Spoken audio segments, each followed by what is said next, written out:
Todo apuntaba que este 2020 ia ser un bo ano no sector turístico, pero a crise do coronavirus truncou todas as expectativas. Coas cancelacións de Semana Santa, todo o sector sufriu un trompazo importante. Sen embargo, e coa vista posta xa na nova normalidade, dende a Asociación de Vivendas Turísticas de Galicia manteñen a esperanza de cara á tempada estival. Desde principios de maio vemos moitísimo interese en reservar, sobre todo de cara a agosto, non? Xullo un pouco máis lento, máis ralentizado, sobre todo tendo en conta que non se pode permitir todavía a mobilidade entre provincias. E si que ben certo que a noticia do sábado, onde o presidente anunciaba que todo o mundo estuvese preparado para xullo e agosto, eso só foi un boom.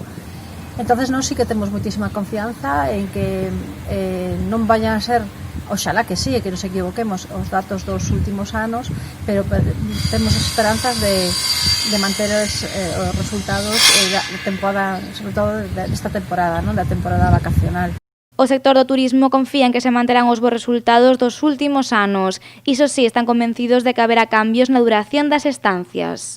Tamén é certo que mudaron moitas cousas, é dicir, nestes últimos anos estábamos acostumbrados a estancias máis curtas, e agora vemos por parte da xente a intencionalidade de permanecer moito máis tempo nas estancias sin ganas de moverse.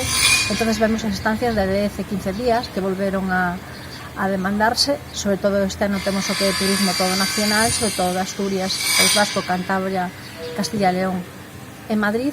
E, bueno, feinos ter esperanzas no sector. Que a xente perda o medo a viaxar é un dos obxectivos deste sector, por iso é importante actuar con responsabilidade para volver a converter a comunidade galega nun destino turístico seguro.